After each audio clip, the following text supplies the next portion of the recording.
Hi, today at Garfin's Creation we'll be making this whole wheat pita bread. You can use these pita pockets to make lovely sandwiches and put any filling of your choice. So let's start with the recipe.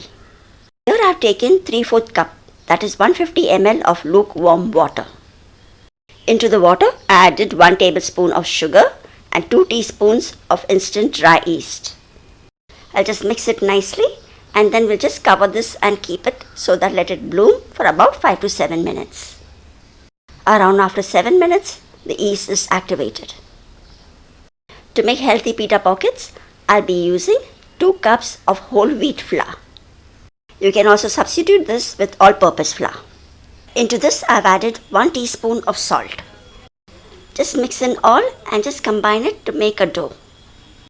So I'll just mix this with the spoon for some time and then continue kneading it with my hands. 150 ml of water is quite enough to make the dough, but sometimes depending on the flour you might need more or less water.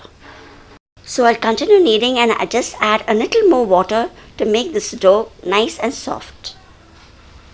So just add a little water more if required and knead this into a soft dough. So here I just use room temperature water to knead this. And now the dough is come together. I will just form a ball and into this I'll be adding 1 tablespoon of oil. In place of oil you can also add melted butter. Just combine the oil into the dough till all the oil is completely absorbed into the dough. Once all the oil is absorbed into the dough, I'll just transfer this dough on the tabletop and continue kneading this. You can also knead the dough in a stand mixer or any other dough kneader. We need to get a nice and soft dough.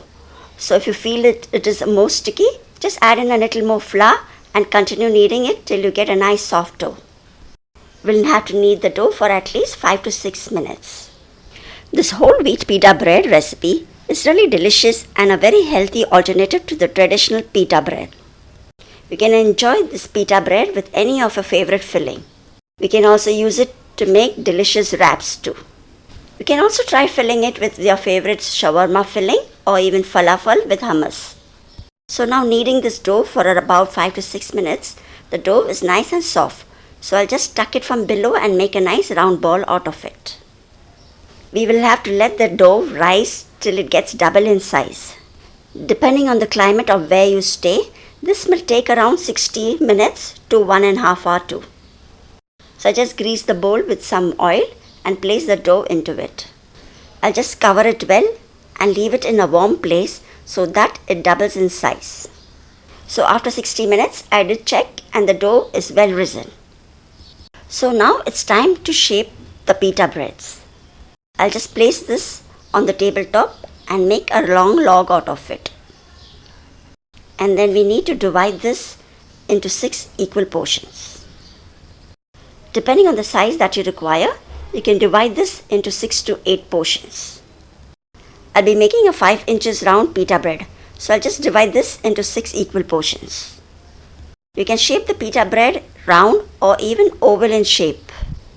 So after dividing this into 6 equal portions, I will just make a round ball out of each piece and tuck it from below.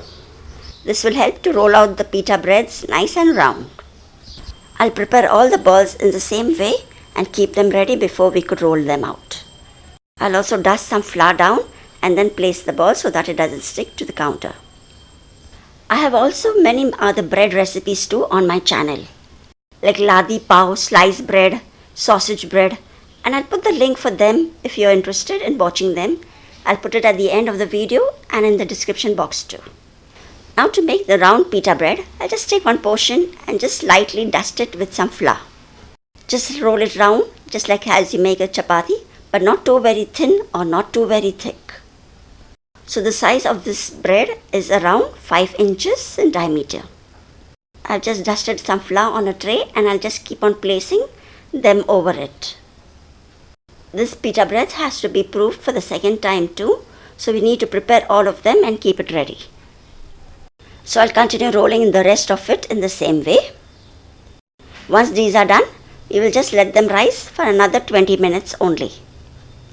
Cover it and keep it again in a warm place. We'll be baking this pita bread on the gas stove today. Once the pan is hot enough, reduce the flame to low and then place the pita bread over it. We need to cook the pita bread on medium to low flame. And after every few seconds, we need to flip them. This will ensure that the pita bread gets cooked from both the sides. And as you keep flipping them, just press them gently. You can also bake this pita bread in an oven too. You can bake it in a preheated oven at 200 degrees centigrade for about 7 to 8 minutes. And as you keep flipping the pita breads over, you will notice that it will start rising gently from the sides. So I'll just press them a little bit in the corner so that they puff up well from all the sides. Flip it once more and let it rise on the other side as well. So this will take approximately 3 to 4 minutes for each pita bread to cook well on the gas stove. So once you see a little brown spots and once they start puffing up, you know your pita bread is done. So you see how easy it is to make these pita breads at home, that too without an oven. Just a few ingredients and you can make these delicious and healthy pita breads at home too. So now let's cut one and see how it looks from the inside as well.